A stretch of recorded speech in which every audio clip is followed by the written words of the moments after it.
shit and testify to that. I really do. Yeah, I think I'm backing you on that. Yeah, good stuff. We overstimulate. I mean, and God, my wife will be rolling her eyes if she happens to be listening to this, because I'm terrible. I'm always at organising activities and taking them out and doing stuff and so forth. But no, in principle, in principle, boredom is great. So maybe I'm just taking the other. Luxury. I'm going to take the other tack. Maybe this, Alexia, this is what's wrong with society today. We don't teach children to achieve better productivity. Well, why is productivity in children a big thing? Well, listen to Kurt Go from Business NZ. You know, productivity is key. Oh, so why don't we teach them young? Well, what you need to teach children young is how to love books, how to lose themselves in a park, how to play with Lego. The rest is pretty much look after itself. Look, I like, and there are times when you do put your foot down and you just go, like, you in one room, you in the other, because you're bickering all the time, or I'm turning this off, go, and you can go away for 10 minutes, you come back, and you're playing quite happily. Something will have been sparked, you know. Kids, and if they don't get the opportunity to actually spark that themselves, sometimes in a forced, being told off kind of way. I found being a slack parent has worked for me quite well over the years. Nice. Yeah. And I tell you what, though, it can be hard sometimes. I have my 9-year-old. At various times we live beside a reserve, and we're very blessed to do so. And I will say, go out with a mate, or sometimes on your own. Go out and protect the dog, and go and play in the reserve. Go and do something out there. And he's gone off quite happily a couple of times, and a couple of times come back saying, "Oh, I've some grown-ups told me off." I'm like, what do you mean? He said, they said, where's your mum and dad? You know, we live nearby. No, go home, get out of here. You shouldn't be out here by yourself. Man, that's you know, annoying. and now he won't go out. And now he's like, and I say, go out and play now. And he goes, no, I don't want to, because I'm just going to get yelled at by some Really? I know, and so those blimmin', you know, I'm sure it comes from a good place, but interfering blimmin' grown-ups who could have just let them play. And grown-ups who complain that kids are playing on the street. What's wrong with that? That's where they meet their neighbours. Times have changed, and I mean, as we start knowing more about the first 1,000 days and how much information our little ones absorb, is it not a dangerous message to say you're allowed to be bored? No, the first 1,000 days thing. This is such a load of rubbish. No, it's not. You don't have to. It's highly important. No, forgot. It is, but not the important bit is emotional stimulation. Is cuddling it. What turns on your synapses in those first 1,000 days is being hugged and spoken to and sung to. Not stimulated by some non-boring device. And you touched on something else there, Tim. Is siblings and friends. You know, it's really important for kids to have siblings. It's very hard to entertain an only child. Yeah, I would kind of disagree with that. Sorry, but you're saying something a bit odd there. If you got your kids to learn puzzles and Cluedo, you know, from the age of 6, put on Beethoven. Get those. No. There is good research that shows the whole Beethoven stuff is nonsense. Rubbish. It does nothing to your brain. No, email me that research. No, I will dig it out. There is good research out of experts in California who say there is nothing about that musical stimulation. If you hold and love and nurture your child, and yes, read to them and do some puzzles with them, that's great. But having a 16-month-year-old just rolling around on the floor and kicking around. Can you stay behind? We're going to talk about this. I want to talk about this with you. I completely disagree. But on that, it's been a delight. Alexia Russell and Tim Watkin. Listeners, this will carry on the panel. See you tomorrow.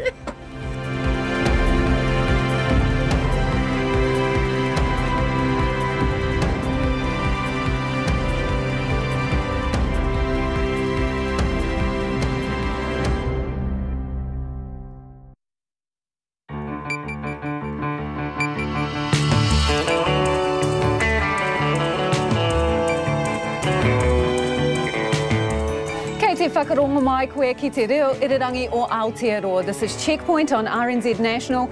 I'm Lisa Owen. On tonight's program, the monster fire raging in the Tasman district is yet to be tamed. 100 firefighters are battling it out, supported by helicopters and monsoon buckets. 400 people are out of their homes. The fate of abandoned stock unknown. More evacuations are underway. Emergency teams are digging reservoirs and bulldozing fire breaks just in case the weather turns against them. Checkpoint is on the ground with the latest. And in other news, National MP Sarah Dowie speaks out for the first time since it was revealed she's under police investigation. And a Porirua teen aims high, like space and rocket ship high. You can catch us on Facebook, Freeview Channel 50, Sky Channel 83.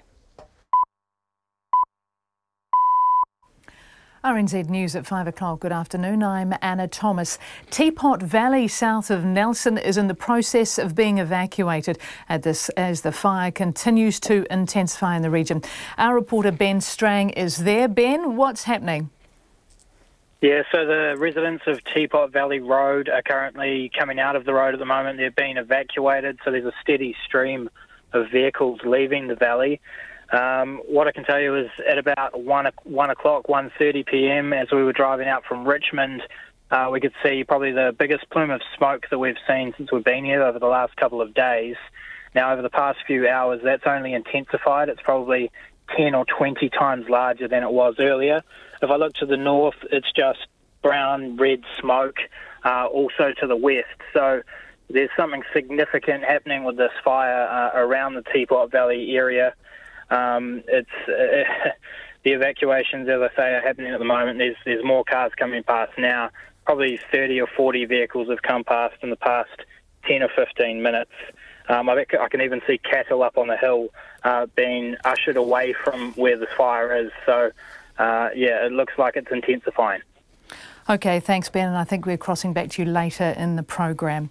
That's Ben Strang in Teapot Valley. Meanwhile, in other parts of Nelson, one of 10 fire cordons is to be lifted about now, allowing some residents back to their homes. Spokesman Mike Grant says conditions have been more favourable today for fighting the blaze, which has burned 1,600 hectares inside a perimeter of 23 kilometres. Emergency crews have been laying chemical fire breaks with planes, digging fire breaks with bulldozers and excavating reservoirs for the helicopters using monsoon buckets. Mr Grant says a cordon near Redwood Valley will be lifted at 5 o'clock today. All but one cordon will be staying in place, but at 5 o'clock we're removing the cordon on Mailing Road, and that's because the area is deemed safe for people to re-enter and do some assessments. Mike Grant says tomorrow's forecast of wind and heat will test some of the fire boundaries. The Transport Agency has backed down on forcing 1,400 vehicle owners to pay to get their tow bars recertified. Its U-turn means the owners of the trucks and motorhomes will be reimbursed by the agency. A tow bar manufacturer, Shirley Aro of South Auckland, says she found out about it at a meeting with the agency today and is elated. Her company and 2 other tow bar makers have been campaigning to get the agency to pay up. Recertification costs from $400 upwards. All the tow bars were certified by Auckland engineer Patrick Chu, who has been suspended. The agency has previously paid for over 1,000 truck recertifications in the South Island and for car owners to get warrants of fitness redone after admitting it had not been auditing garages properly. A family of the teenager killed at an Auckland factory stormed out of the High Court this morning as his co-worker was sentenced. 18-year-old Lima Terifiliti was sentenced to 10 months home detention after pleading guilty to killing 19-year-old Hamawira Holloway last year. Mr Holloway was working as a machine operator with Filiti at Charter Packaging in East Tamaki at the time. His family were in the court and held a box containing his ashes during the sentencing. Mr Holloway's mother, Catherine, told the court she never thought she'd have to say goodbye to her youngest child. My heart died that day. My son left this earth. I keep searching for him in my dreams and everywhere I go each day. Hamawira Holloway's mother, Catherine. The Immigration Minister says the 5 new centres revealed today as refugee resettlement destinations can expect to welcome 3 to 5 families every 6 weeks from 2020. Refugees will begin arriving in Whanganui, Timaru and Blenheim in March 2020 and in Masterton and Levin from May. Ian Lees-Galloway says the towns have been hand-picked and will not be overrun. At each centre, we've looked at what each centre has the capacity to receive, and each centre will be sent an appropriate number of families. Whanganui can expect about 30 refugees in 2020 and about 110 on average each year thereafter. Levin can expect about 90 refugees. And established refugee resettlement centres such as Hamilton, which receives about 150 refugees a year, can expect that to drop to about 115. A new refugee quota of 1,500 comes into force in July 2020. National MPs are finishing up the first day of their caucus retreat and are about to head into a dinner with Australia's former Foreign Minister Julie Bishop. The party's caucus has spent the day locked in meetings in Hamilton, thrashing out policy ideas and their game plan for 2019. Our political reporter Craig McCulloch is there. National MPs have been reflecting on the state of centre-right politics around the world. Ms Bishop, as guest speaker tonight, will give an Australian perspective. The caucus has also been focusing on policy formation and operational matters. Attention, though, has centred on the Invercargill MP Sarah Dowie, who has made her first public comments since coming under police investigation. Ms Dowie says she won't stand down as the police investigate an abusive text message claimed to be sent from her phone to her former colleague Jamie Lee Ross. The retreat will wrap up tomorrow afternoon. From Hamilton, Craig McCulloch. It's 5:06. The Black Caps T20 wicketkeeper Tim Seifert says they'll have to bank last night's win over India and move on quickly. The New Zealanders have arrived in Auckland to prepare for tomorrow night's double header at Eden Park. Opening the innings for the first time, Seifert top scored in New Zealand's 80-run win in Wellington. The 24-year-old expects the tourists to bounce back quickly. It's just parking this game up, obviously looking at what we did well, but as T20 cricket, it just takes one game at a time, and I think we go in there in a couple of times' time, they're going to come out hot. We know that, but I think it's a matter of winning that first game. It definitely gives you the upper hand, but as I say, T20 cricket, anything could happen. Tim Seifert. Two-time Wimbledon champion Petra Kvitova has told a Czech court how she grabbed the blade of an attacker's knife and forced it away from her neck during an attack at her home in December 2016. She was testifying at the assault trial of 33-year-old Radim Zondra, who had posed as a workman to get into her flat in what's believed to have been a random attack. Kvitova suffered severe wounds to her playing left hand in the incident.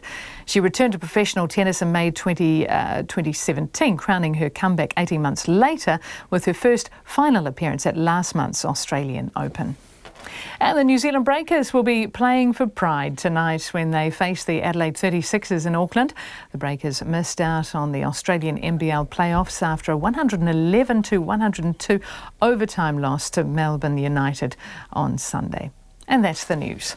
Nelson locals flee a huge bushfire. We know the people who've lost their house. They're absolutely devastated. They've lost everything. They had no opportunity to get anything out. Making sense of murder. There's a lot of young people at the moment that just don't have empathy. And a call for more kōrero at Waitangi. This is the platform for people to come with their kaupapa and their issues. It was like that in 1840 and I don't see why it should be any different. Kōrero in Context. Morning Report with Guy Naspiner and Susie Ferguson. Weekdays from 6.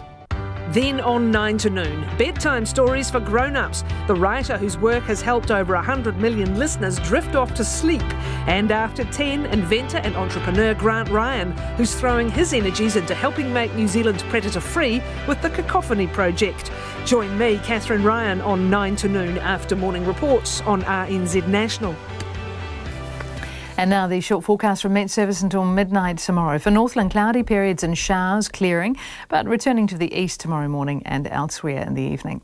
Auckland, Waikato, Waitomo, Taihape, Taupo, Coromandel and Bay of Plenty. Cloudy periods with remaining showers clearing. Isolated showers returning to Auckland, Coromandel and the Bay of Plenty tomorrow. Gisborne and Hawke's Bay, cloudy with a few showers easing tomorrow evening. Taranaki to Wellington, also Wairarapa, Nelson and Marlborough, fine with a few areas of cloud and isolated showers in Wairarapa tomorrow. Bulla to Fiordland, fine apart from a few showers developing tomorrow. For Canterbury, becoming fine apart from morning cloud in Christchurch. Otago and Southland, fine weather, some high cloud tomorrow evening. And for the Chatham Islands, cloudy periods and a few light showers today, becoming fine tomorrow. RNZ National, it is 5:09 and you're listening to Checkpoint with Lisa Owen. Thanks, Anna. And we begin tonight in the Nelson Tasman district, where a state of emergency remains as 100 firefighters are still battling to contain the Pigeon Valley Valley fire. So far, 400 residents have been evacuated from 182 properties, but in the past 20 minutes, more evacuations are underway in Teapot Valley, south of Nelson. The fire has now burned 1,600 hectares. While it has intensified this afternoon, it is within a perimeter of 23 kilometres.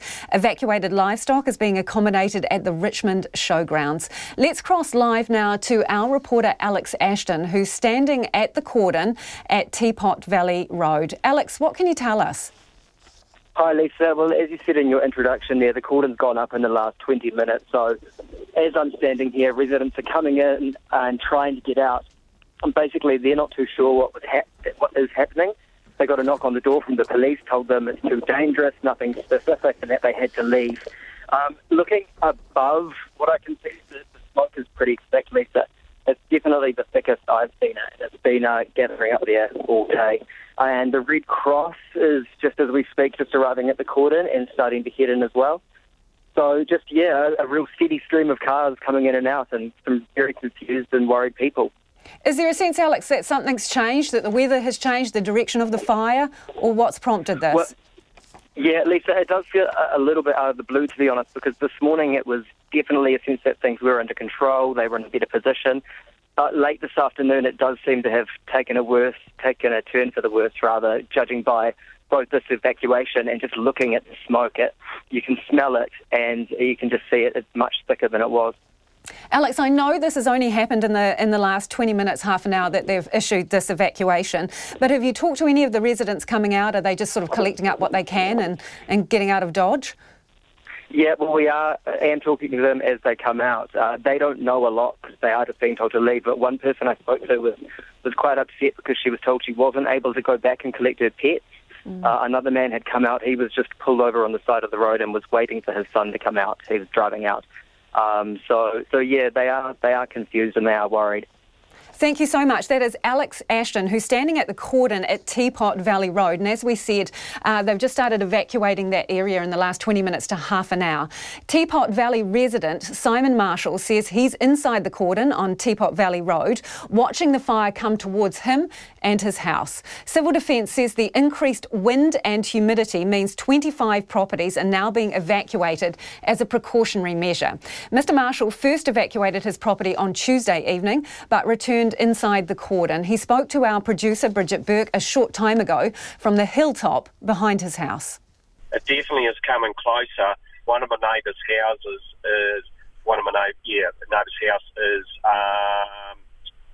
the fire is somewhere behind that on the other side of the ridge, but there's a lot of helicopters running in here at the moment, to the extent that I just saw one queuing, waiting behind another helicopter before it dropped down to pick up water with a monsoon bucket out of a pond here. So not sure how many choppers, but there's a heap here. So there's a lot of activity. It's a bit of a wet breeze, not a strong breeze, but it's a hot day. Yeah, the smoke looks like there's something roaring away there just over the ridge. Now, I spoke to your wife just before she went to the top of the hill where you are now, quite a good vantage point. She said that it looks to have got worse. It looks like it's on the front, the easterly front, and heading towards the south again. That's the way the wind's going. I can see the smoke, behind our property, and you get a better view for where the fire might be from here, which is it's a little hard to say. It might be 700 or 800 metres, maybe a kilometre away at the most from here. Some very brown, orangey brown smoke and white smoke coming up from the ridge just in front of me, and further away, I can see some flames further away in the bush. It's just pretty ominous, really. It's it's a bit of a serious sight, that's for sure.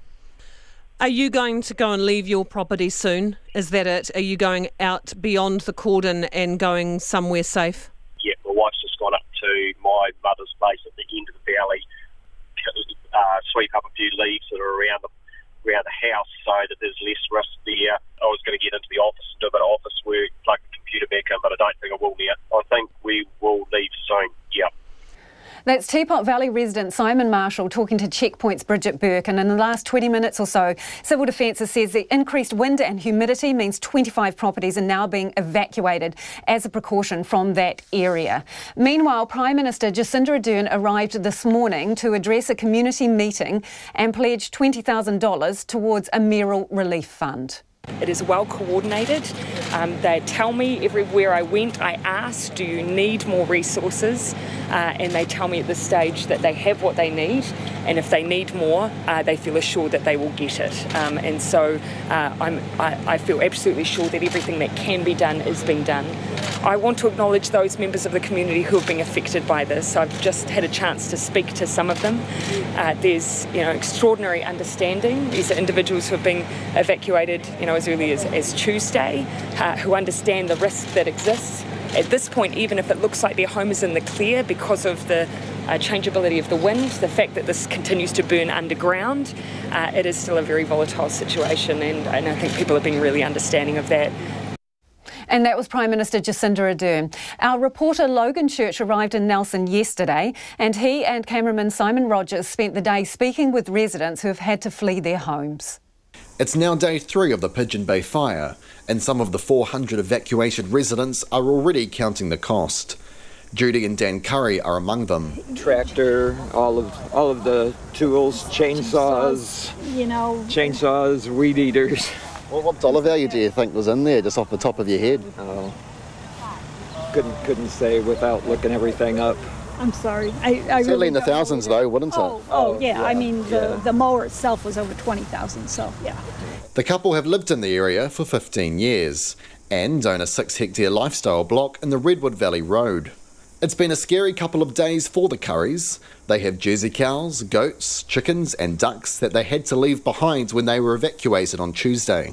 They were allowed to briefly return for an hour yesterday, but found their solar electrical grid was down, which meant they had to lug food and water to their stock. If they let us back today, do some work and try to bring our electrical system up, and then we can get the pumps going for the livestock troughs and things like that. So that's the hope for today, get the solar system working, get water going to those troughs and not having to lug it bucket by bucket. Exactly, and I hope that the fires are out where they'll actually let us stay, because yesterday, the 1 hour we had, that was just lugging water and feeding the stock. There wasn't really any time to do any troubleshooting or do anything. We just had to make sure they were okay. The Californian expats are no strangers to fires, but they say they have never had one affect them this badly. This is nothing compared to, where you've got half the state on fire.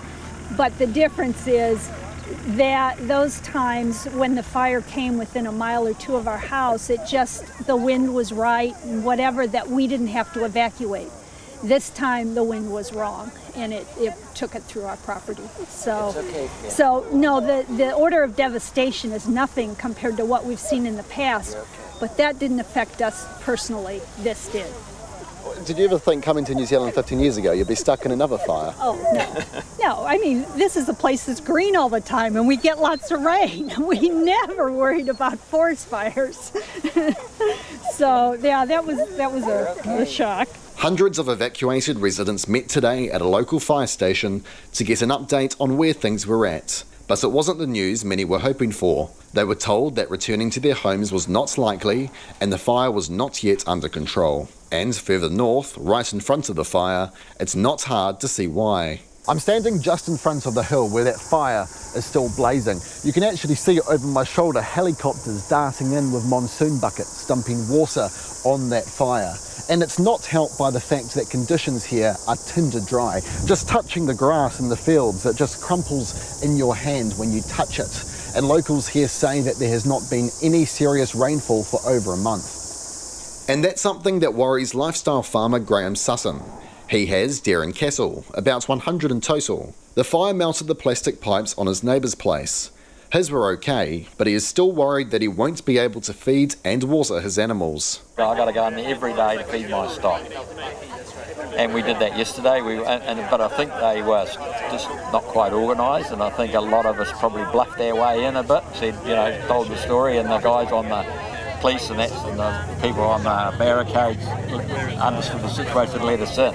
it wasn't sort of done on official capacity, but these guys have now organised themselves a bit, so they've elevated it up the bureaucratic chain, and that's fine as long as it works. But I'm going to ring them in a minute and say that's what I want to do. We'll see how we get on. If they had no water, they'd be dead in 2 days. With this dry weather. Lifestyle block owner Lance Hope is also worried about his animals. He has sheep, goats, chickens and a dog and cat. The dogs and the cat with us, and so we had four dogs and a cat that came in the car with us, and that when we went, and the rest we just had to leave behind. The other unanswered question worrying those here is what actually caused this blaze. The police say It and Fire and Emergency visited the site of another fire on nearby Rabbit Island yesterday and revealed this afternoon they are treating it as suspicious. It's too early to say what exactly caused the big fire, which has now spread over 1,600 hectares, but it's believed to be an accident. Emergency services are making nervous glances at the sky. Local Civil Defence Recovery Manager Adrian Humphreys says the weather is likely to make things tricky tomorrow. So tomorrow the wind is likely to go southerly and it's likely to be quite strong, and the actual fire base is more likely to react in a negative way if it's a strong southerly wind, and so that's why today, when the wind is quite benign, it's a better day for us to get in there and hammer this thing as hard as we can. But Mr Humphreys says he's never seen anything like this before. This is unprecedented in this area for us. This is really, really big. In Nelson for Checkpoint, Logan Church. And a short time ago, I spoke to Civil Defence Minister Chris Farfoy and asked him if they had more firefighters, more helicopters or just more resources, would it mean they could get this fire under control faster? I don't think that's necessarily the case, Lisa. Certainly we've asked both the Civil Defence crew and the Fence crew if they need anything more, and they're happy that they've got everything that they need for the size of the fire at the moment, because it's not just more resources, it's being able to manage that. If your reporters have seen just how busy the helicopter traffic is above the fire, it's taking some management to be able to keep 16 helicopters operational for the time that they can. So they are happy with the resources at the moment, and we're keeping a very close eye on the weather as to whether or not things change tomorrow as forecast, because there are more high winds forecast as there were on Tuesday when this fire got underway. So what more can you do for them? If they say they've got all the resources they need, what can you do? Oh, look, just be supportive and be very watchful. Obviously, with the Civil Defence Centre and the FENS operation focused on fighting the fire, we're keeping in very close contact with them. There are resources such as the Defence Force and police that have been shipped in, DOC also as well, to make sure that with the state of emergency, we can make sure that cordons are up, that people are being kept safe. And obviously, if things change, and they can change quickly, being at hand, those resources and those people within the Emergency Operations Centre in Richmond would be able to say things are changing, and they've got the agencies ready to send more if more is needed. But as I say, the FENS people who have been fighting this fire now for about 2 days are happy with the resources that they've got available to them. The Prime Minister visited today, and there was a commitment to put $20,000 into the Mayoral Relief Fund. What exactly is that money for? The council will have discretion, the Tasman District Council will have discretion about that. That's there to assist any people who are residents who are put out, any farm owners that are put out as well, to fill the gap in any funding that might be needed to assist either during or post the event that isn't already plugged. There is assistance that's available through the likes of MSD and MPI for farming families. But if there is anything that the Tasman District Council encounters with residents who are put out by the fire between now and when things come to an end, then they have discretion to be able to help, whether it be welfare or whether it be accommodation. That is entirely up to them. Because, Minister, it doesn't seem like... It doesn't seem like much when you think that 400 people are out of their houses at the moment, 20k, that's what, $50 a person. It doesn't seem like much. Well, that's why in the announcement, Lisa, we said initial. We are watching this, the situation very closely. If it gets any worse and things prolong, we will keep assessing the situation as to what might be needed in terms of that relief fund. So are you guaranteeing more money for that relief fund now? We said what we're saying, Lisa. It's initial contribution of $20,000 to assist with the Mayoral Relief Fund. If, as we watch the situation, more is needed, well, then we'll assess that situation and give more as needed. At the moment, we think that's appropriate given the conversations that we've had with the Tasman District Council. OK, they're sort of facing a double whammy, aren't they? In the lead up to this, it was incredibly dry conditions, almost drought-like conditions. Now they're dealing with massive damage to property, fencing, animal food destroyed, stock dead. Does this meet the criteria for an adverse event?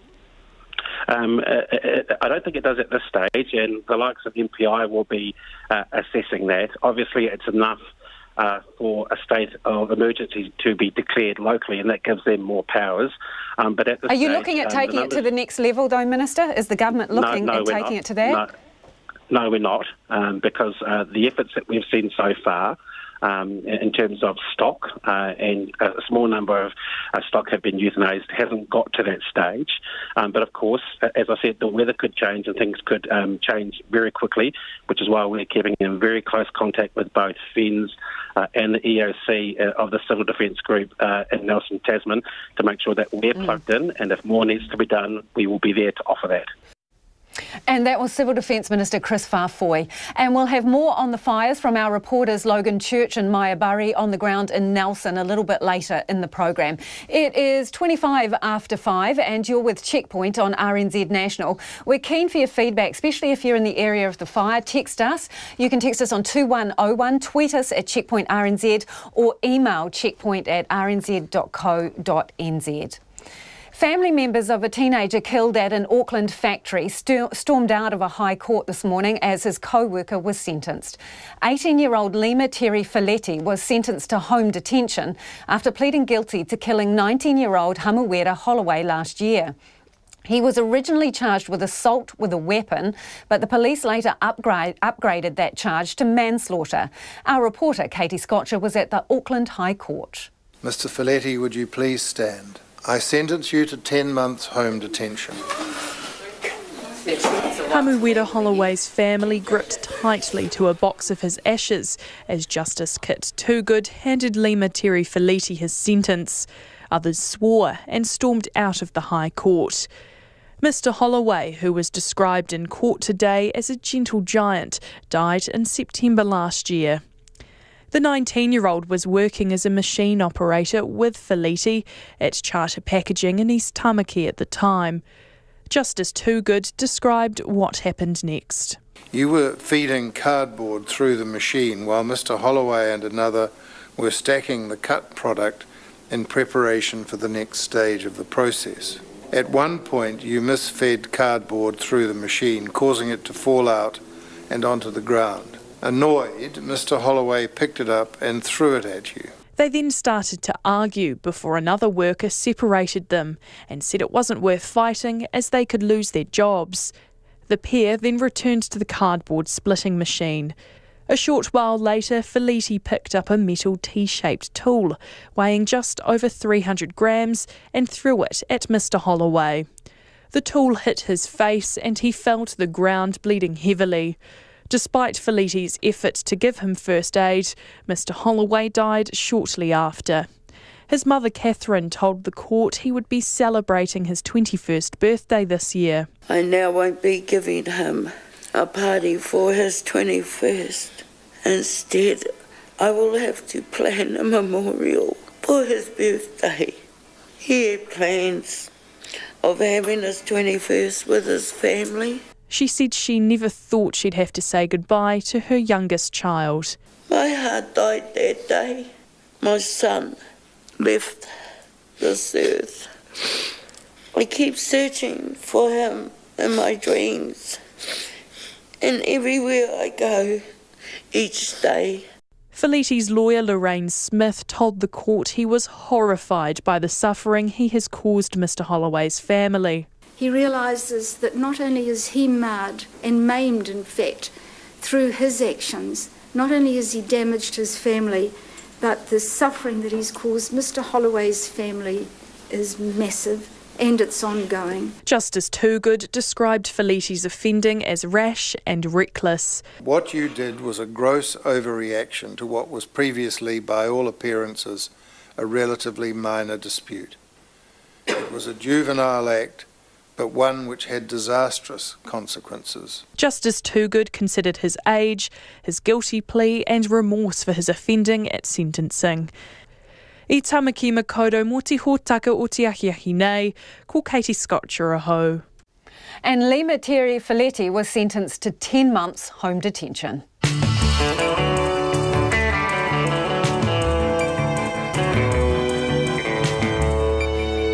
On Checkpoint on RNZ National MP Sarah Dowie speaks out for the first time since it was revealed she's under police investigation over text allegedly sent to Jamie Lee Ross. Disappointment from Auckland's Indian community that they'll only see their cricket team play once at Eden Park because of resource consent issues. And a Porirua teen aims to be the first Māori woman to make it into space. We'd love your feedback. Don't forget you can text us on 2101. You can tweet us at Checkpoint RNZ, Facebook us Checkpoint, or email checkpoint@rnz.co.nz. But first, here's Anna Thomas with the headlines. Good afternoon. About 25 homes are being evacuated in the Teapot Valley near Brightwater, southwest of Nelson, due to a flare-up of the massive fire burning in the region. Tasman Civil Defence says the evacuation is a precaution due to the fire's increased intensity. The police and Red Cross are assisting with the evacuation, and residents have been advised to take animals with them. Meanwhile, residents of Mailing Road near Redwood Valley can now go home as the cordon there has been lifted. Fire and Emergency Advisor Mike Grant says the wind and high temperatures forecast tomorrow will test some fire boundaries. A tow bar manufacturer is elated at the Transport Agency's U-turn on making vehicle owners pay to recertify their tow bars. Its back down means the owners of 1,400 trucks and motorhomes will be reimbursed by the agency. Shirley Aro of South Auckland says her company and 2 other tow bar makers have been campaigning to get the agency to pay for the $400 plus recertification costs. All the tow bars were certified by Auckland engineer Patrick Chu, who has been suspended. The 5 regional centres named today as resettlement destinations will probably receive between 3 to 5 refugee families every 6 weeks from 2020. They'll begin arriving in Timaru, Blenheim and Whanganui in March next year, and in Masterton and Levin from May. Immigration Minister Ian Lees-Galloway says the towns have been carefully chosen and will not be overrun. It means established resettlement centres can expect a drop in the number of refugees they receive. A new refugee quota of 1,500 comes into force in July next year. The National Party caucus are heading to a dinner with Australia's former Foreign Minister Julie Bishop shortly at the end of the first day of their retreat. The caucus has spent the day in meetings in Hamilton working out their game plan for 2019 and focusing on policy formation and operational matters. However, attention has centred on the Invercargill MP Sarah Dowie.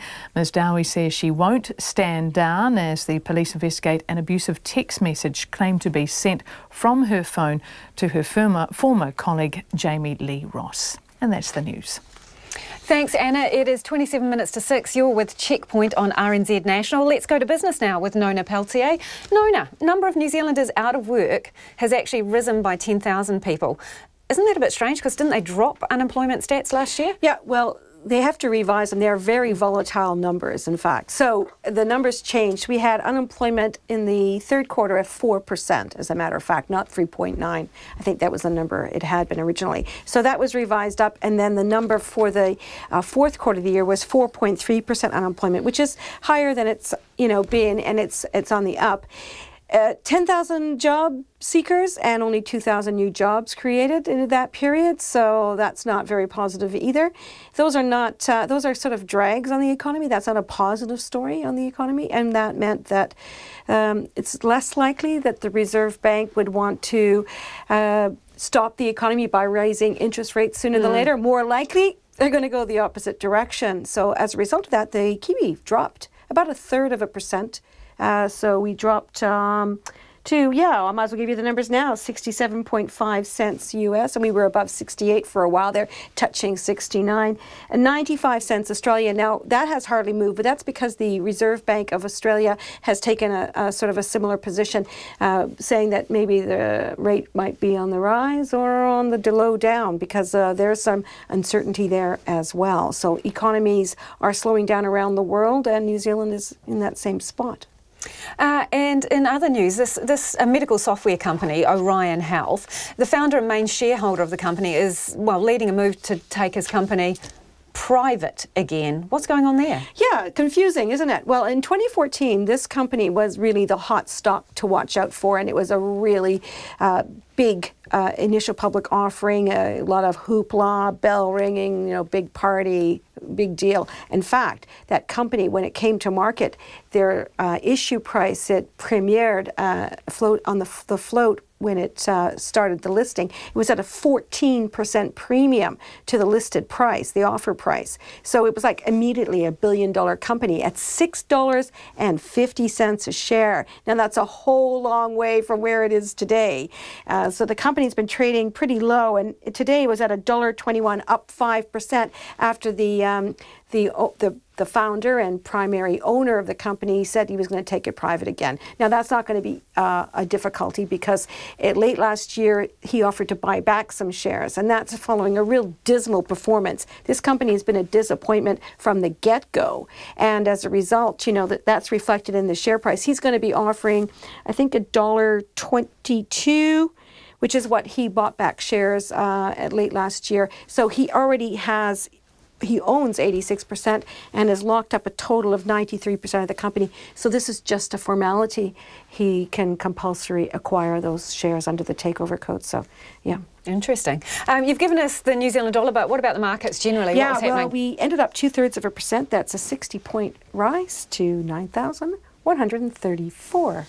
Thanks, Nona. Good to have you in the studio. Nona Peltier there with your business news. The spectre of Jamie Lee Ross has hung over the National Party's first caucus meeting of the year as MPs grappled to keep the focus on their policies and plans. Instead, attention focused on National MP Sarah Dowie, who made her first public comments since coming under police investigation. Our political reporter Craig McCulloch is at the party's two-day retreat in Hamilton. National MPs projecting a picture of positivity as they stare into 2019. Everyone's smiling, everyone's happy. Oh, very positive. Looking forward to a great year. I'm looking forward to 2019 and all it's got to offer. And I think we're upbeat. It's good. And a new year. But a new year doesn't mean a new start. And try as they might, they can't escape a looming shadow, a gaping hole. Their former colleague, Jamie Lee Ross, notably absent, his name seemingly blacklisted. Oh, it's not coming out of my mouth. Who's he? He's irrelevant. How much focus do you expect there'll be on Jamie Lee Ross at this caucus retreat? Zero. The fallout from Mr Ross's dramatic exit is still having an impact. Last month he revealed police were investigating a text message he'd received, which among other things said he deserved to die. Media named the Invercargill MP Sarah Dowie as the owner of the phone which allegedly sent the text. Today, her first public comments. Look, if there is a police investigation underway, then it would be inappropriate to comment at all. What do you think? Thank you. How have the last few months been for you, Sarah? What do you think Invercargill voters will think of that text? Was your behaviour inappropriate for a married Look, MP? if there is an investigation underway, then it would be inappropriate to comment. Ms Dowie won't be stepping down during the investigation. She says she's committed to the people of Invercargill. Her fellow MPs and her leader, Simon Bridges, swinging behind her. It's a tough situation for her, but she's going to show Invercargill the champion she has been, is, and will continue to be for them, and we'll back her in doing that. Mr Bridges doesn't condone the text message, calling it regrettable, but he says New Zealanders will see the situation for what it is. And that is a private, personal relationship that's gone very badly wrong. He expects Ms Dowie to remain the MP for Invercargill to contest the 2020 election. He says National has moved on. His deputy, Paula Bennett, in agreement. She told reporters the matter has not become a distraction. No, only for you guys it seems. So yeah. And then back to work, the work of opposition, policy formation and how best to promote it.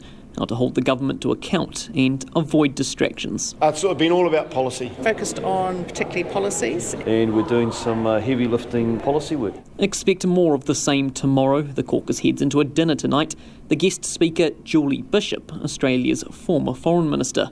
And then next week it's back to business. Parliament resumes for the year and National MPs will return, ready with their new game plan. Jamie Lee Ross is returning too as an independent MP.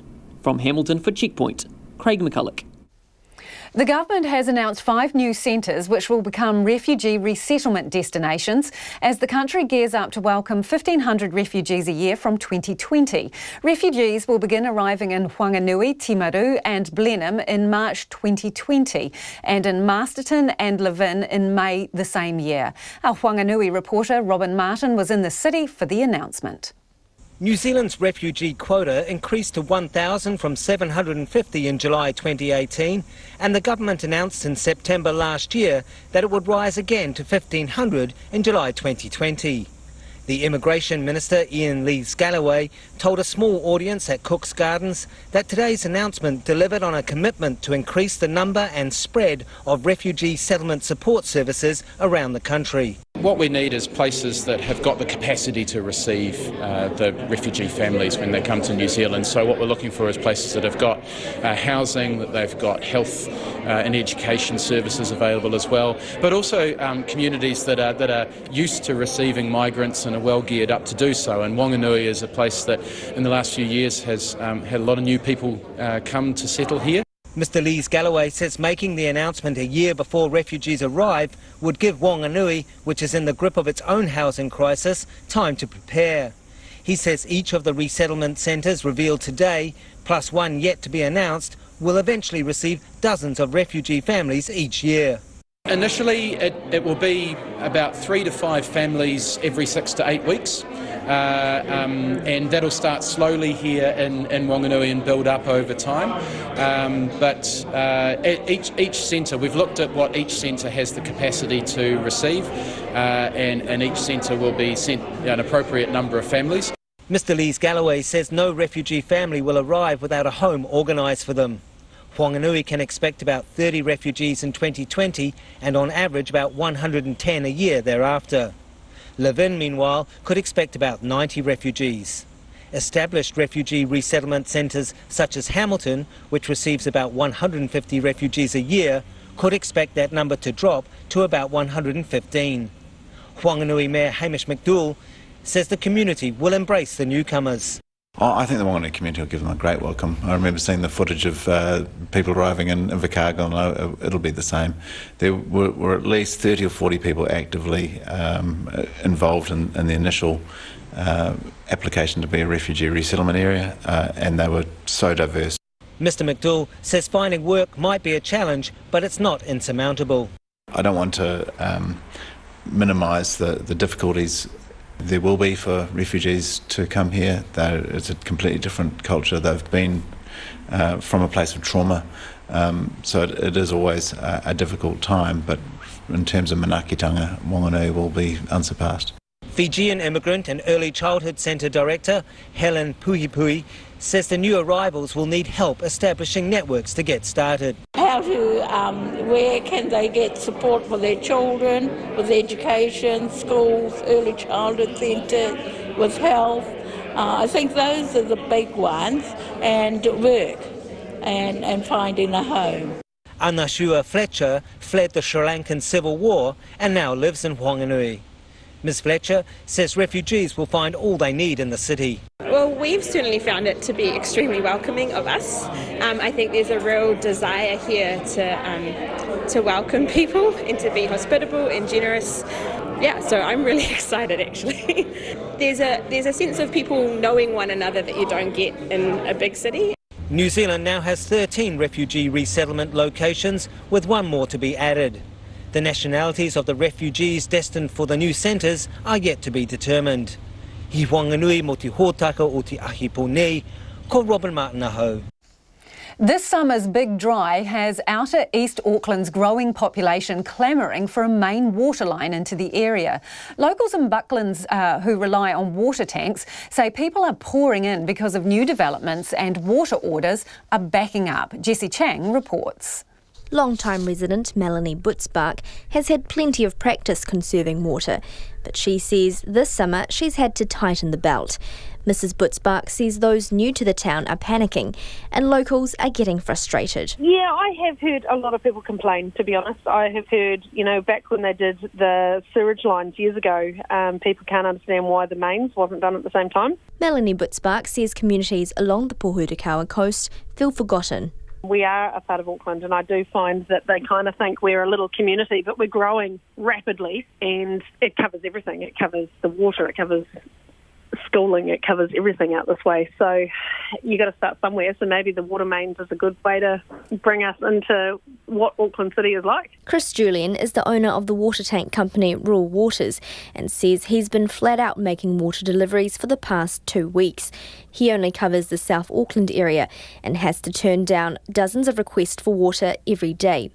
Speaking to RNZ while making a delivery, Mr. Julian says plenty of those calls come from the Beachlands and the Maraetai area. Their waiting list gets quite long, so they ring around everyone. And you get all sorts. You get people ringing you up crying because they've got kids at home and they've got no water. And they can't get water for 10 days. You get it all. You get people that are extremely rude to you and you can't get to them. Chris Julian says he's currently backed up with orders until next Wednesday, and longer delays are likely because of more dry weather on the way. It does get to that point. I was at that point last year, but I only had one truck on the road. So this year I've got 2 trucks on the road, and I'd say it'll still get to that. But Watercare says there are no plans for a main town supply to Beachlands.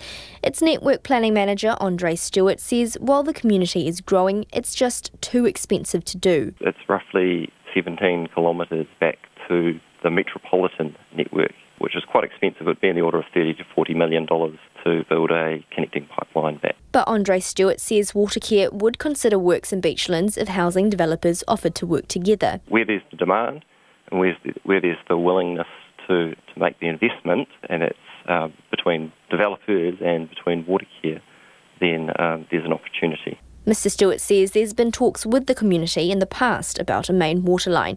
He says Watercare is always open to conversation with residents about their concerns.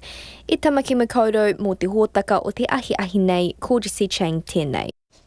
It is 14 minutes away from 6. I'm Lisa Owen and you're with Checkpoint on RNZ National. If you want to join the conversation about anything you've heard or watched on the program, do get in touch. You can text us on 2101, tweet us at Checkpoint RNZ, email us at checkpoint@rnz.co.nz. Pro-Brexit British MPs have criticised the European Council President Donald Tusk for saying there's a special place in hell for those who campaigned on leaving the EU without knowing how to do it. On the eve of fresh talks with UK Prime Minister Theresa May, Mr Tusk has ruled out significant changes to the Brexit deal already on the table. And despite her best efforts, it seems Mrs May could well be facing a catastrophic no deal from the EU next month. The BBC's Norman Smith has the latest. On the eve of Mrs May's crucial talks with EU leaders, the prospect of any breakthrough today appeared to recede markedly. Not only was there absolutely no sign from any of the key players in Brussels that they were prepared to reopen negotiations over the withdrawal agreement, but there appeared a growing resignation that no deal was now a distinct possibility. The president of the EU Council, Donald Tusk, said the EU was preparing for what he called a fiasco. He also put the onus on Mrs May to come up with what he described as realistic suggestions and believable guarantees.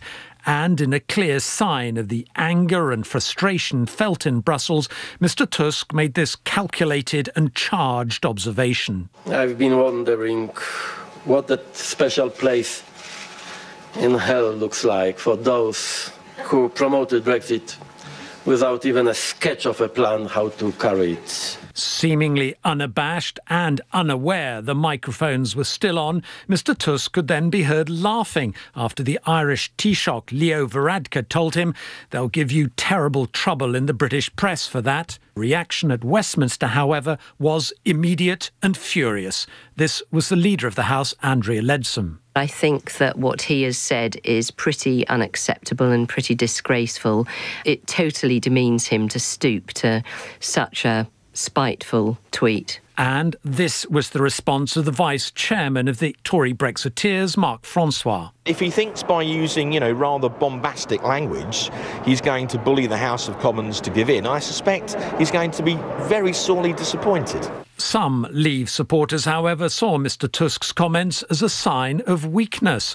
The DUP's Brexit spokesman, Sammy Wilson. There's now a frustration creeping in within the EU, a panic indeed, and the Prime Minister ought to capitalise on that frustration. She should hold her ground firm because she now knows she's got the EU on the run. Whatever the abrasive language and the darkening mood, talk of mounting preparations in Brussels for no deal could yet rebound to the Prime Minister's advantage if MPs conclude after today that it really is becoming a choice between Mrs May's agreement and no agreement. Norman Smith at Westminster. Organisers of the Waimamaku Wild West Festival in the far north have apologised for promoting the event using people dressed as cowboys and pretending to shoot Native Americans. The annual festival started 18 years ago to pay homage to the West Coast's wild nature and promote local art, music and food. But the event's latest promotion materials have been met with a tirade of criticism on social media and labelled as an example of deeply entrenched racism. Te Anua Hurahanganui reports. Organisers of the upcoming Waimamaku Wild West Festival say it offers a taste of the wild West Coast. But it's not the horse rides, gumboot throwing or the cheese rolling activities on offer that have got many on social media wild. It's the promotional images of people wearing black face paint and traditional Native American headdresses, as well as the pictures of cowboys shooting Indians, teepee tents and the promise of a Native American reservation experience. Associate Professor Mere Pinihira, who teaches Indigenous Studies at Te Wānanga o Awanuiarangi, says it's appalling. Reservations represent significant historical trauma. Thousands upon thousands of First Nations peoples died in the process of being shifted off their lands and walked thousands and thousands of miles forcibly across America to the west. And by using terminology such as welcome to our reservation really just serves to further entrench racist stereotypes. Pretend teepee tents featured on the festival's page are not uncommon to see in New Zealand though. You can buy one for $49.99 at Bed Bath & Beyond. It's the same for Native American regalia. Most dress-up shops sell replicas as costumes to wear at parties. Ms Mere Pinihira says many people who buy these things don't realise how offensive they are. When we engage in dress-ups as Indians, when we purchase those kinds of crappy replicas of what is incredibly important regalia to First Nations people, we're being offensive because we don't understand the importance of them, we don't understand the significance of them, and they're not ours to wear, quite simply. They belong to those people, and that's where they need to stay. She and a team of Indigenous rights advocates took to social media to respond to the organisers. They recommended the images be taken down and any reference to Native American people be removed from the festival. In their initial response, the organisers said they hoped people were enjoying the hate fest on their page and suggested the critics stopped talking rubbish. Today, a week later, the festival's committee chairman, Bruce Lomas, has had a change of heart. Probably some of us thought, well, who are these people to criticise us when we work so hard to do good stuff in our community? But when we got beyond that and saw where they're coming from, we realised that it wasn't something that we had consciously put together, and we realised that from other people's perspective it wasn't suitable. He and the committee have decided to make some changes to the way the festival will run at the end of the month. We're also looking at trying to encourage people not to imitate American natives with their dress, but we also had set up for the kids, which we made teepees, and unfortunately we called it a reservation, and that's not very fitting at all, so we're not going to have that at all this year. A public apology was posted to the festival's Facebook page, but the page has since been removed. Organisers have also extended an invitation to anyone who wants to use a stall at the festival to help educate people about cultural appropriation. But references of the Native American reservation experience remain on other sites where the festival is being advertised. Mo te hōtaka o te ahiahi, ko te aniwa, hurihanga nui, aho. And do let us know what you think about that. You can text us on 2101 or you can tweet us at Checkpoint RNZ. Also email and Facebook. The thing should be up on your screen now. Rodeo fans and animal welfare campaigners are at loggerheads over the future of the sport, with frustration on both sides to the point where scuffles broke out at an event in January. In 2016, a petition signed by 62,000 people calling for a ban on rodeos was delivered to Parliament, which led to a fast-tracked government report which was released last October. The Minister responsible for animal welfare, Damien O'Connor, has said he wants to see continual improvements made in rodeo events and equipment, but there are no plans to ban them. However, in a few weeks, the Green MP Gareth Hughes intends tabling a private members' bill that would ban using small calves and animal wrestling. Ultimately, he would like rodeos banned. Our reporter, Caroline Tukey, has joined the fans and talked to protesters at Martin Borough's Pukimanu bull ride. He's relaxed at this stage, but when that latch cracks, it's going to be all action. Rock music blared from speakers, hot dog stalls did a rip-roaring trade, and the embankments were packed with families, flannel shirts and cowboy hats at the annual Pukimanu bull ride on Friday night. On now, Jack, get a bull ride. From Masterton, ladies and gentlemen. Bull riding events make up about half of a full rodeo, with riders trying to stay on the back of a bucking bull for 8 seconds to be eligible for points. The bulls are massive walls of muscle with 2 ropes tied around their middle, one at the front for the cowboy to hold onto and one against the back legs to produce the bucking. Staying on looks near impossible and most riders hit the deck almost immediately, trying to quickly scramble away from the bull's feet coming down around them.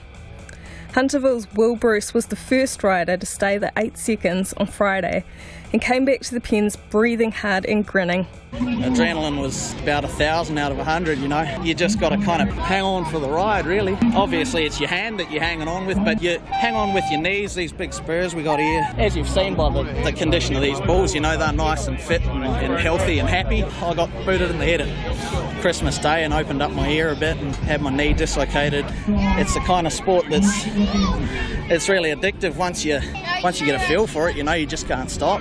Keeping an eye out for the animals were 2 vets and Rodeo Cowboy Association Animal Welfare Officer Simon Tahoe, who explained what the role involves. My job's pretty boring. 99% of us are all farming-orientated people, you know, and we love our animals. So we know the value of having healthy stock. And honestly, if these things didn't enjoy what they do, they wouldn't do it. Many of those at the rodeo come along every year. You know, it was awesome night tonight. Good turnout. Good for people to come out and actually see what it's about. Cows are well looked after. Everyone's enjoying themselves. Got a lot of supporters. At the front gate, about 45 protesters were unconvinced the animals enjoyed the show as much as the fans suggested. Rodeo is a blatant form of animal cruelty. It's really obvious that a lot of the practices are really cruel. I find it really distressing knowing that animals are undergoing such cruel treatment at the hands of humans as well. We're meant to be protectors of animals. Gareth Hughes was at the protest and says rodeo is from the Wild West and out of step with what is acceptable on New Zealand farms. Previously in history, things like dog fighting, cockfighting, bear baiting were all considered legitimate parts of community entertainment. And I think rodeo is coming into that category too, because we see the animal in pain, in distress. They're literally dying at these events. And I think no animal should be dying for entertainment. Mr Hughes hopes if his bill is drawn from the ballot, he will get support from Labour, who promised before the election to review rodeo in New Zealand. For Checkpoint, ko Caroline Taki, tēnei. And Massachusetts top court has upheld the controversial manslaughter conviction of a woman who goaded her teenage boyfriend into committing suicide in 2014 with text messages and phone calls. The case of Michelle Carter has drawn international attention to the issue of cyberbullying. Reuters reporter Gavino Garay has more.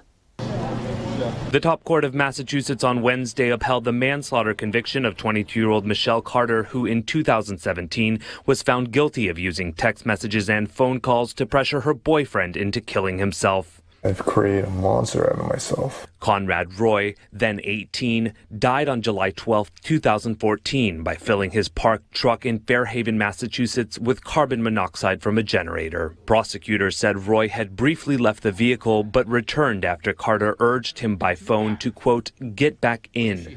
The case thrust the issue of cyberbullying into the national spotlight and became the first in the state linking manslaughter charges to texting. In their appeal, Carter's defense told the Massachusetts Supreme Judicial Court that the manslaughter ruling violated her free speech rights under the U.S. Constitution. But the justice rejected that argument, saying Carter badgered her boyfriend by phone to get back into the car and had pressured him frequently via text to commit suicide. 15 months of said sentence shall be deemed a committed sentence. She was ordered to serve 15 months of a 2.5-year prison sentence, which was put on hold pending her initial appeal. It is unclear when she will have to surrender herself. Her attorney says he may take the case up with the U.S. Supreme Court. And time now for a bit of your feedback before the 6 o'clock news. The Prime Minister announced that the government's putting $20,000 to the Mayoral Relief Fund. That's in the Nelson, Tasman district following these fires. Someone said 5 hours, 2 helicopters. That's what it's worth. Pathetic. RNZ News at 6 o'clock. Good evening, I'm Anna Thomas. About 25 homes are being evacuated in the Teapot Valley, southwest of Nelson, due to a flare-up of the huge fire burning in the region. Tasman Civil Defence says the evacuation is a precaution due to an increase in the fire's intensity this afternoon. Residents are being advised to take their animals with them. The police and Red Cross are assisting with the evacuation, and the Civil Defence Centre at St John's Church, Wakefield, will stay open until 8 o'clock this evening. About 1,600 hectares have burned inside a perimeter of 23 kilometres since the fire started on Tuesday. More than 200 properties have now been evacuated, affecting about 400 people. Emergency crews have been laying down chemical fire breaks with planes, digging fire breaks with bulldozers, and excavating reservoirs for the helicopters using monsoon buckets. A cordon near Redwood Valley was lifted at 5 o'clock. A Teapot Valley resident who fled her home this afternoon says the situation changed quickly over the day. Rachel Laurie says at about 11 o'clock this morning she began to see flames flaring in the trees along the ridgeline, and she and her neighbour decided they should move their animals. So probably about 2 o'clock, all of a sudden the fire appeared to break over to the ridge, and then big black smoke, so a couple of really big fires up in the hills, up in the forest at Teapot Valley. So a lot of us have just decided we need to get out of here. Yeah, that's what we've done. Rachel Laurie says from where she is staying in nearby Brightwater, she can see big smoke clouds over Teapot Valley. Auckland tow bar manufacturers have forced to back down by the Transport Agency over who pays for its enforcement mistakes. The agency has for weeks been telling 1,400 vehicle owners they have to pay to recertify their tow bars. This follows the mass revocation of the certifications in December due to the suspension of engineer Patrick Chew. Shirley Aro of Aro Brothers met the agency today and says it has now agreed to reimburse vehicle owners. She says the campaign she and 2 other tow bar makers mounted has been very stressful, but she's elated at the result. We didn't want to roll over on this because it was going to hurt our businesses. We just could not afford to pay for all those recertifications ourselves when we had used an engineer that was on their list. It was just totally wrong. Shirley Aro. The Immigration Minister says the 5 new centres revealed today as refugee resettlement destinations could expect to welcome an average of 3 to 5 families every 6 weeks from 2020. Refugees will begin arriving in Whanganui, Timaru and Blenheim in March 2020 and in Masterton and Levin from May. Ian Lees-Galloway says the towns have been hand-picked and will not be overrun. Whanganui can expect about 30 refugees in 2020 and about 110 on average a year thereafter. Levin can expect about 90 refugees. Meanwhile, established refugee resettlement centres such as Hamilton, which receives about 150 refugees a year, could expect that to drop to about 115. A new refugee quota of 1,500 comes into force in July next year.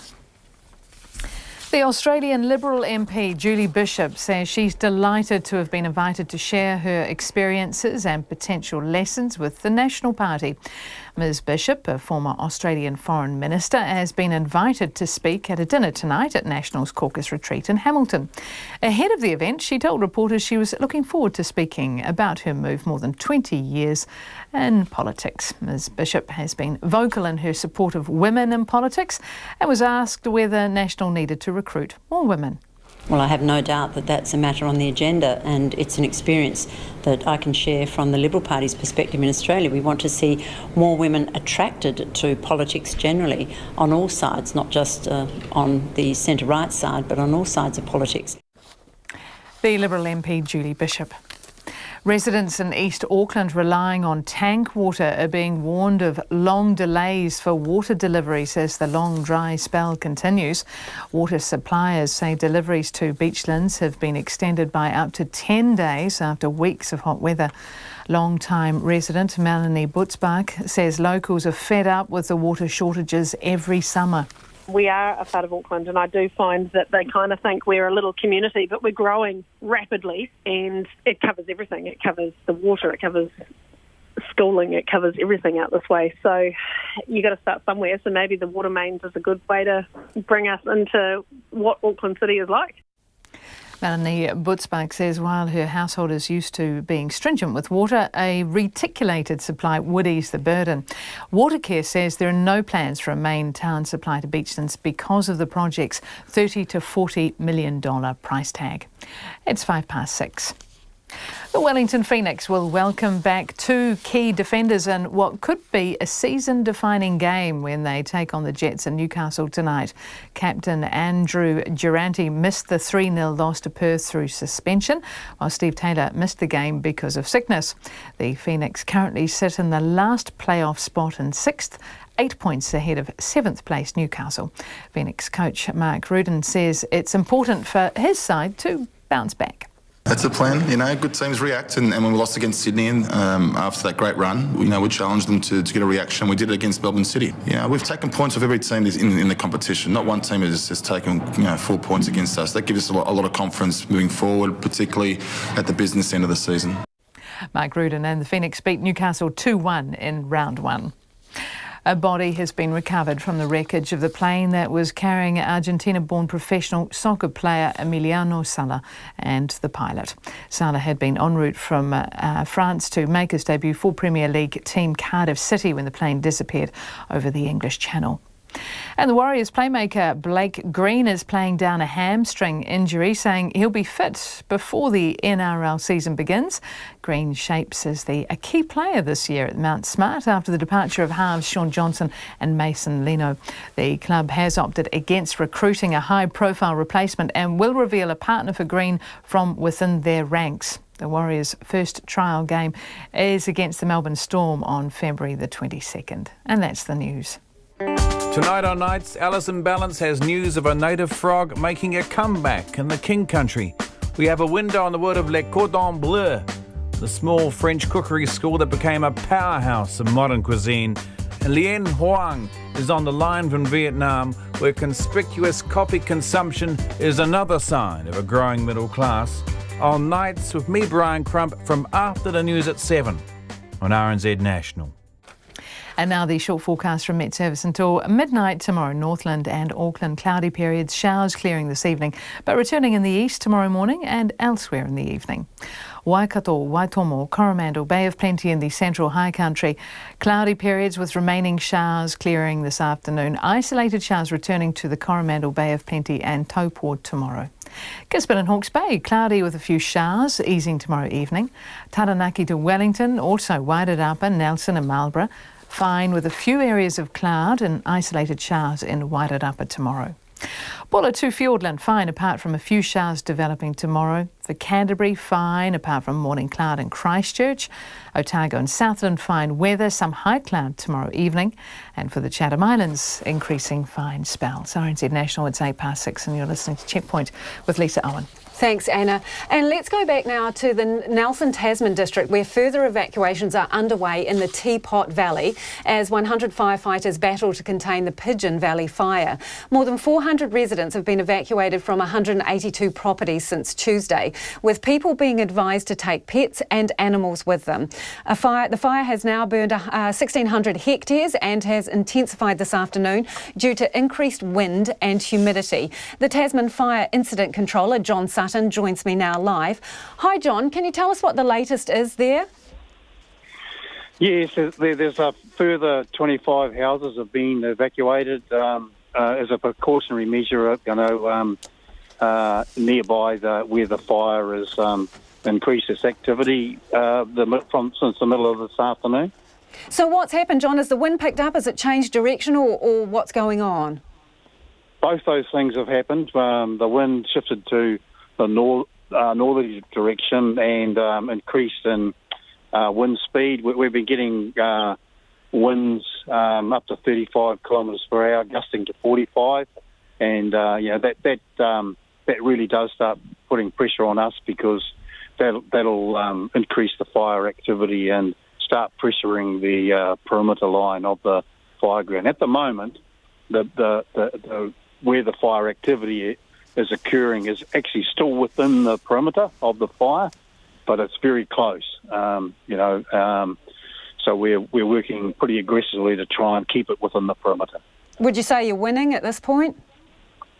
Yes, I'm optimistically we're winning. Yes. So, I mean, it's a dry part of the world. How much water are you churning through, and where's it all coming from? Have you got any concerns about it? No, we're not being conservative in use of water. There's plenty of water supply, natural water that's coming from the nearby river.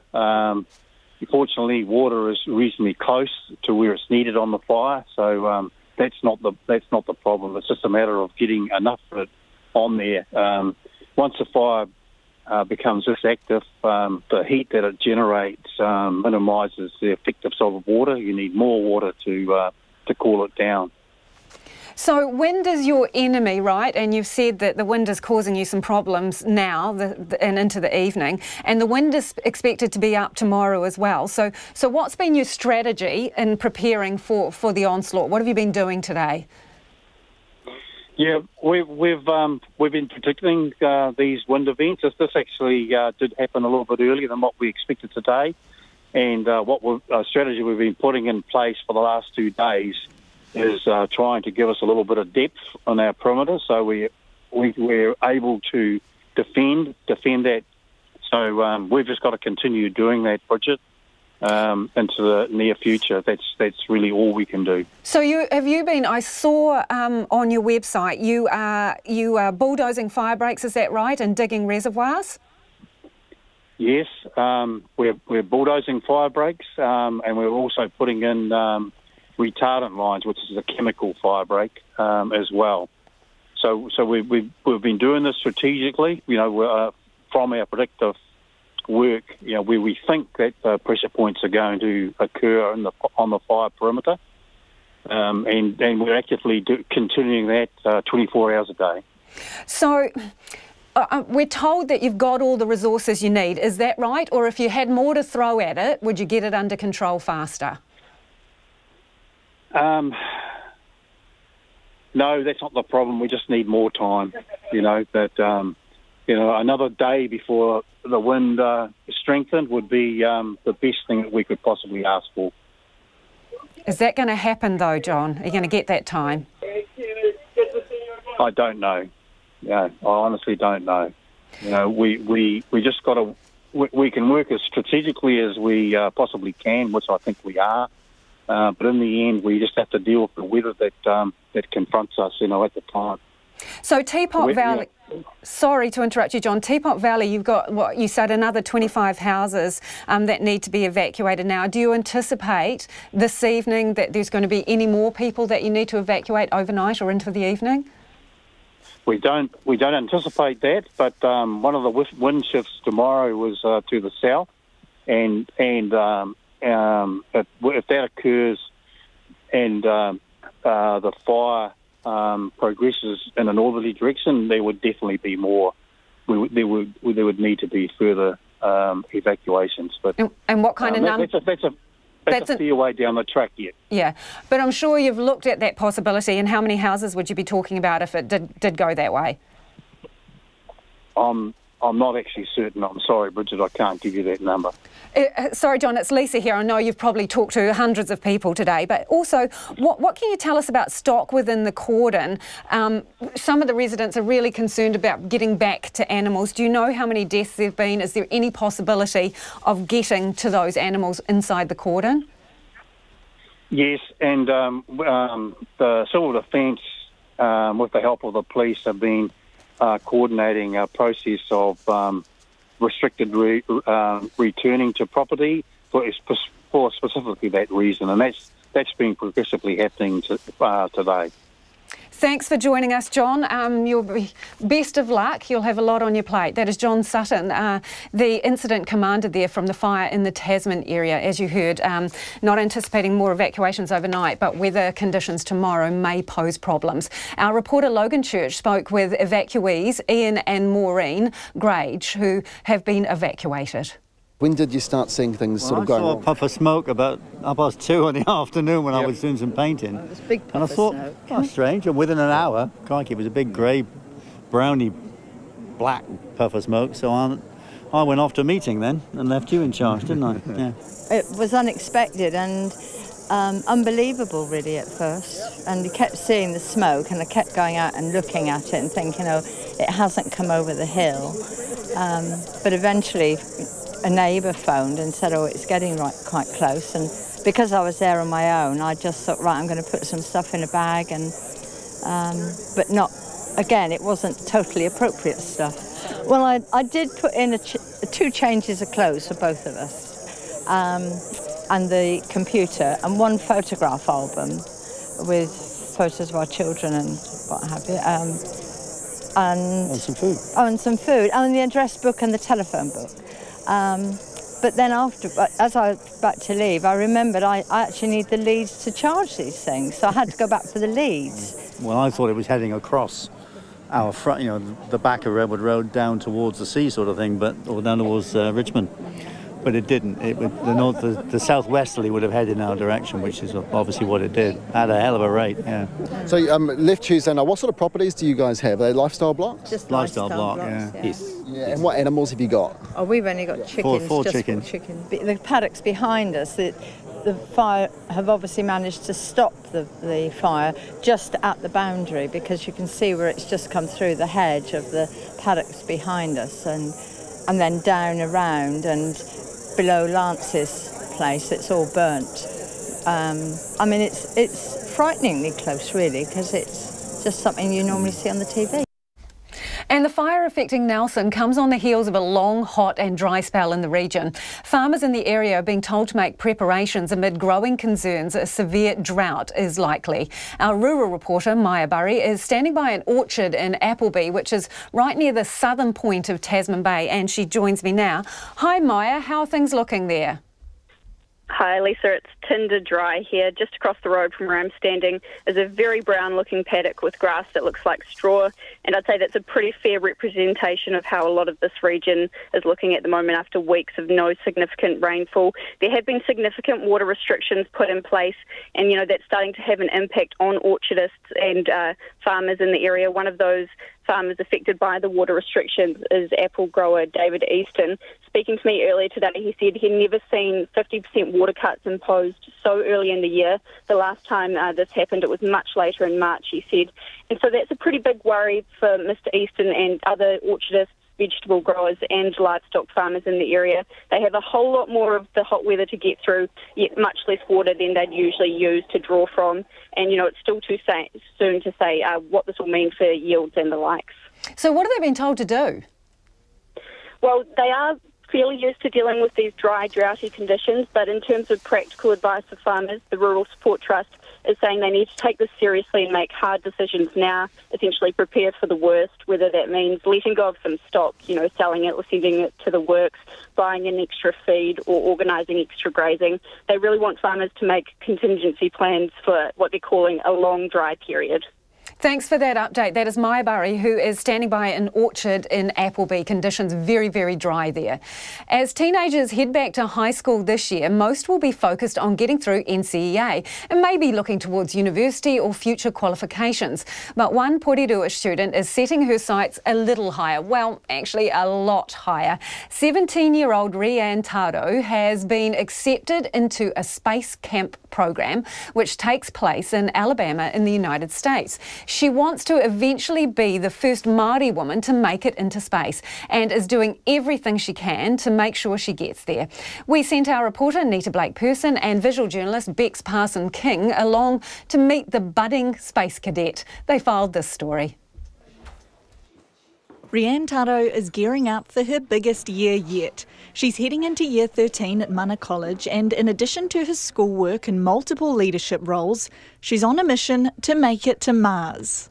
When we see Earth, we've got like countries and water and that, but when you see like Mars, they don't have that, and it's just fascinating. I just want to see it. I just want to actually just see it right in front of me. Like I see pictures and I see movies, but I want to just see it right in front of me. Come July, Rianne will be headed to the US for a space camp based on NASA's astronaut program. She'll be joining teenagers from around the world for the 2-week event, a taster of all things space related. In New Zealand, we don't have like museums, we don't have a lot of things to do with space because that's more like America kind of stuff. Like, we hear about it, we like read about it, but we don't actually have places to go in New Zealand to actually go about space. The camp is the next step in reaching her ultimate goal. It'll be a great opportunity to be like the first Māori woman to actually go into space because in New Zealand we don't really have those opportunities to do that. A goal that makes her parents incredibly proud. I think it'll be absolutely amazing. I mean, be so proud, but at the end of the day, it's what she wants to achieve, and that's more important. If that's what she wants, and now there's a step that she can get there, I think that's ultimately awesome. And what a wonderful achievement for New Zealand. Rianne is the second youngest of 5 children, and her mum Lisa Patterson says her space odyssey began at a young age. Every time we would go past any sort of book stand and anything to do with space would catch her eye. For Christmas or birthdays, what she wanted was a telescope or binoculars or something like that so she could look a little bit further. She says the space camp is a once-in-a-lifetime opportunity, and Rianne's drive is what will get her there. I look at like Paris Goebel and I think, what a wonderful woman, because she's managed to just put her head down into something that she really wanted to do, and she just went hard and achieved it, yet there was nothing there in the first place for her to take that. A little bit different with the space. It's not like you can just go outside and put yourself together a rocket and go, okay, I'm off, but the same thought is behind it, and I can see Rianne's got the same thought as in being able to, this is what I want to do, and now here's a leg up in being able to get there. Rianne is one of the top students at Mana College. You wouldn't hear it from her, she's incredibly humble, but the school's head of science, Diana Wright, says there's no doubting her capabilities. She is amazing. She's absolutely amazing. She's one of those students that you want to clone and have 30 of in your classroom, and the class have put up this model of the solar system, and this here is Rianne's spaceman. Rianne was in the top 5% of the country for her level 1 NCEA results and passed again last year with flying colours. Miss Wright says she's got all the characteristics required to make it to space, and she's over the moon that she's off to the camp. I want her to get the opportunity that I didn't have when I was younger. When I was younger, women didn't do things like that. there weren't the opportunities for going to space camps. But the opportunity doesn't come cheap. There's an $8,000 price tag attached to Space Camp, and Rianne has been working hard to raise the cash. Starting at like 8 in the morning till 5 doing the sausage has been tiring, yeah. But she says it's well worth it. One lady did say that her daughter she said like if her daughter gets to my age, she wants the same kind of thing for her. So supporting me, she hopes that it will encourage her daughter to do so, to go into space because she's really interested in it. Rianne isn't sure what's next for her studies and space pursuits. She's hopeful the camp will help shape her plans. And in the meantime, she's determined to get her NCEA Level 3 with excellence. Beyond that, the sky's the limit. In Wellington for Checkpoint, Nita Blakeperson. And isn't that awesome? If you would like to help Rianne get to Space Camp, there'll be a link to her Give a Little page on our Facebook page. This time tomorrow, tens of thousands of cricket fans will be descending on Eden Park in Auckland for the second game in the T20 series against India. It's a sellout for the White Fern and Black Cap double-header, with the crowd numbers expected to exceed the World Cup semi-final in 2015. But there's disappointment from some in the Indian community who've missed out because it's the only opportunity to see their team play in Auckland. Joanna McKenzie reports.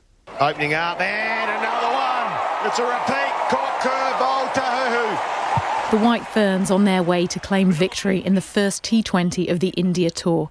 The Black Caps followed suit at Westpac Stadium last night in the capital. Tomorrow night's crowd in Auckland is likely to be more than 41,000, with extra events celebrating cricket and Auckland's Indian community taking place outside the stadium. Harshad Patel is a member and former president of Auckland's Indian Association. He says Indians are passionate about their cricket, so it's disappointing many missed out seeing the teams live. Indians, they're crazy about the games. And I'm sure in Auckland they could have done a lot better, for ODIs. He says because the Indian population is so large in Auckland, it's a missed opportunity and more games would have meant more sellouts. I give you guarantee that if they have kept the games in Auckland, 2-3 games, could have been houseful. Eden Park Trust Board Chief Executive Nick Sortner says they wanted to host more games, but they weren't able to for this tour. The New Zealand cricket's broadcast rights into India meant that they needed to start the games half an hour later, and unfortunately under our current constraints we were unable to accommodate those 2 additional fixtures. Sadly for Auckland and the economy, there's probably just under 100,000 cricket fans that have missed out on the opportunity to see cricket live in Auckland this summer. Auckland Councillor and Planning Committee Chairperson Chris Darby says it's disappointing that Aucklanders aren't seeing much international cricket this season, but the park's resource consent makes it impossible. The time that the lights have to be off, and the broadcaster going into the Indian market needs an extra hour or half an hour or an hour, and currently that's just not available. And that is a constraint that I think we have to address. Mr Darby says the council is in the middle of serious discussions about Eden Park because this issue will crop up again as England, India and Australia are all touring New Zealand later this year and in 2020. We definitely have to look at the constraints at Eden Park.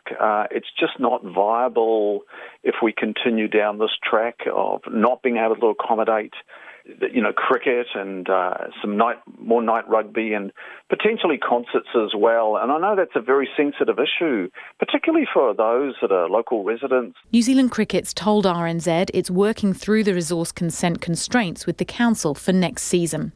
So until then, Auckland will have to be content with just one game involving the Indian sides this summer, with the White Ferns starting things off with the first ball at 3 o'clock tomorrow afternoon. In Auckland for Checkpoint, called Joanna McKenzie Aho. Technology has revolutionised many things, including how people meet and date. First there was online dating, and now apps like Tinder help to connect strangers with just a swipe. But now an app has been launched by the Korean company Samsung, which matches people on the state of their fridge. Yes, really, the state of their fridge. Here's BBC's Alice Porter. When you're looking for a new partner, perhaps a sense of humour, good looks, intelligence are particularly appealing qualities. But what about a shared love of leftover chicken casserole? Refrigerating is a new app matching singletons based on the contents of their fridge. The app takes a photo of the inside of the fridge. People can then swipe right or left, depending on whether they like the look of it or not, sparking a conversation between strangers. Presumably, if you were a vegetarian, you wouldn't like a fridge stocked with meat. Or if you like the fine things in life and saw a fridge with champagne and a good cheese selection, then it could be a match made in heaven. Equally, if you're a stickler for cleanliness and you saw a fridge caked in butter smears, maybe you're not that compatible. Ellen Axelsson is from Samsung Electronics Nordic, who've designed the app. We have been working closely with a Swedish relationship expert. The inside of the fridge can tell us a lot about your personality. How well stocked or ill-stocked it is can give you a great view of who you are in a more honest way. So for us, it's a new and funny way for people to meet. The app originated in Sweden. It's not known yet whether it will catch on in other countries, but it may be a fun way of finding out whether the age-old proverb is true, that the way to a man's heart is through his stomach. Alice Porter reporting there about how long, you might ask, until people start photoshopping their fridges. Time for a little bit of feedback before we go. The story earlier about Waimamuku's Wild Food Festival, Wild West Festival, which is a food festival, and the use of imagery of cowboys and Indians. Mixed reviews here. This person says, are we saying you can't wear a kilt if you're not Scottish? Kids wear a plastic crown if they're not royalty, or you can't wear green on St Bat's Day unless you can prove at least one Irish grandparent. Come on, they say. Cultural respect is important, very important, and as such it shouldn't be used as fodder in a race slanging match. Just saying, says that person. On the opposite side of the coin, the West Coast Wild West imitation is disgraceful to all racial groups in New Zealand, this person says. They should be made to apologise to all Native Americans. And we had a story about beachlands, whether they should get mains water. Growing they are out east of Auckland. And Rebecca says, many of us in beachlands do not want mains water. We love our rainwater and know how to conserve, as the whole world will have to learn to do with global warming continuing. We will keep you updated on RNZ about the fires in the Tasman district throughout the evening. You would have heard on the show some more evacuations earlier this evening. But that is Checkpoint for tonight. Thank you so much for joining us, whether you're listening on radio or watching on TV. We've enjoyed your company. Catch up on our stories online or on our Facebook page. We'll be back tomorrow. RNZ News headlines at 6:30. A flare-up in Teapot Valley, southwest of Nelson, has forced people to flee 25 more homes, bringing the number of properties evacuated by the massive blaze to well over 200. Civil Defence Minister Chris Farfoy says firefighting crews have enough resources for the fire, which has destroyed one home and burned through 1,600 hectares. Rotorua Hospital says non-urgent surgery is 2 months behind schedule due to strikes by anaesthetic technicians. And the Transport Agency has backed down and will reimburse 1,400 vehicle owners for the cost of recertifying tow bars approved by a suspended Auckland engineer. Our next news and weather is at 7. Country Life this week is visiting a small settlement with fewer than 500 residents. It's where our current top women's tennis player grew up